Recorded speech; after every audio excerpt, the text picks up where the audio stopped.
आज की कहानी की शुरुआत होती है एक वीडियो से। एक ऐसा वीडियो जो एक बहुत ही हैरान कर देने वाले राज का पहला पन्ना है। चलिए मिलकर इस उलझी हुई गुत्थी को सुलझाते हैं। जरा ये वीडियो देखिए। नोएडा की सड़क है, तारीख है 24 नवंबर। एक महिला सलवार सूट में फोन पर बात करती हुई जा रही है। तभी एक पुलिस वाला फ्रेम में आता है और उसके पीछे पीछे चलने लगता है। फिर एक पुलिस की गाड़ी आती है, दरवाजा खुलता है और महिला चुपचाप अंदर बैठ जाती है। बस वीडियो खत्म। सब कुछ कितना नॉर्मल लग रहा है ना। अच्छा, अब जरा 4 महीने पीछे चलते हैं। तारीख है 3 जुलाई। रात के 12:07 पर वही महिला जिसे हमने अभी अभी पुलिस की गाड़ी में बैठते देखा, सीसीटीवी में अपने घर से तेजी से निकलती हुई दिखाई दे रही है। तो सवाल ये है कि इन दो तस्वीरों के बीच आखिर रिश्ता क्या है? एक वीडियो दिन का, एक तस्वीर रात की, 4 महीने का फासला, लेकिन चेहरा एक ही है। तो अब सुनिए इस कहानी का सबसे चौंकाने वाला सच। ये कोई आम महिला नहीं है, ये एक जिंदा भूत है। क्यों? क्योंकि सरकारी कागजों में 4 महीने पहले ही इस महिला का कत्ल हो चुका है। जी हां, आपने सही सुना, कत्ल। और कहानी का सबसे बड़ा मोड़ तो ये है कि इस महिला के कत्ल के इल्जाम में कोई और नहीं बल्कि उसका अपना पति जेल में बंद है। और इल्जाम भी कोई छोटे मोटे नहीं है। पुलिस की चार्जशीट के मुताबिक पति पर अपहरण करने, हत्या करने और फिर लाश को कहीं ठिकाने लगाने जैसे संगीन आरोप लगे हैं। इस महिला का पति रंजीत कुमार इन्हीं आरोपों के तहत आज भी जेल में है। अब जरा इस कहानी के दो पहलू देखिए। एक तरफ पुलिस का आरोप है कि पति ने अपहरण किया, बीवी को मारा और लाश गायब कर दी। और दूसरी तरफ हकीकत यह है कि वो महिला 4 महीने से नोएडा में अपने प्रेमी के साथ आराम से रह रही थी।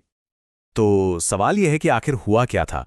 ये समझने के लिए हमें कहानी की शुरुआत में यानी 3 जुलाई की उस रात में वापस जाना होगा। मार्च 2025 में रंजीत और गुंजा की अरेंज मैरिज हुई। शुरू में तो सब ठीक था, लेकिन जल्द ही रंजीत को पता चला कि गुंजा घंटों तक किसी से फोन पर बात करती है। जब भी वो पूछता तो घर में झगड़ा हो जाता था।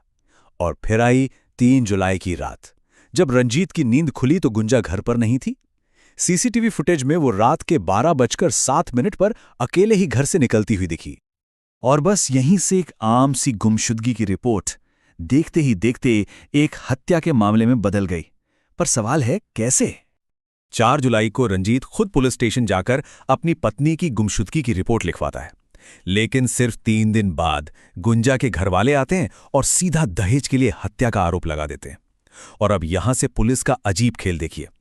ना कोई लाश मिली, ना कोई सबूत, सिर्फ एक आरोप के आधार पर रंजीत को गिरफ्तार कर लिया जाता है। और तो और 90 दिनों के अंदर चार्जशीट भी फाइल हो जाती है। 4 महीने तक एक बेगुनाह आदमी जेल में बंद रहा। और फिर एक दिन एक फोन कॉल ने इस पूरी कहानी को पलट कर रख दिया। नोएडा से एक फोन आता है। फोन करने वाला बताता है कि जिस गुंजा का कत्ल हो चुका है वो तो जिंदा है और नोएडा में ही है। लेकिन कहानी का सबसे अजीब हिस्सा तो अब आने वाला था। जब रंजीत के परिवार ने यह बात पुलिस को बताई तो पता है पुलिस का जवाब क्या था? उन्होंने कहा, गाड़ी तुम करो, खर्चा तुम उठाओ, हम तुम्हारे साथ चलेंगे। खैर, परिवार नोएडा पहुंचा और जब दरवाजा खुला तो सामने गुंजा अपने प्रेमी के साथ खड़ी थी। सच्चाई बिल्कुल सीधी थी। गुंजा किसी और से प्यार करती थी और 3 जुलाई की रात वो घर से भागकर उसी के पास नोएडा आ गई थी। तो गुंजा मिल गई, सच्चाई भी सबके सामने आ गई। लेकिन कहानी यहां खत्म नहीं होती। अब सवाल उठता है इंसाफ का। 4 महीने, सोचिए, एक बेगुनाह आदमी ने अपनी जिंदगी के 4 महीने जेल में गुजार दिए, एक ऐसे जुर्म के लिए जो कभी हुआ ही नहीं था।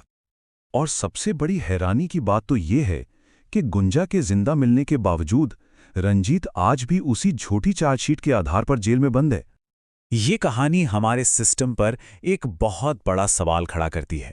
क्या उन पुलिस ऑफिसरों पर कोई एक्शन नहीं होना चाहिए जिनकी इतनी लापरवाही भरी जांच ने एक बेगुनाह की जिंदगी के 4 महीने बर्बाद कर दिए? इस सवाल का जवाब मिलना बहुत जरूरी है।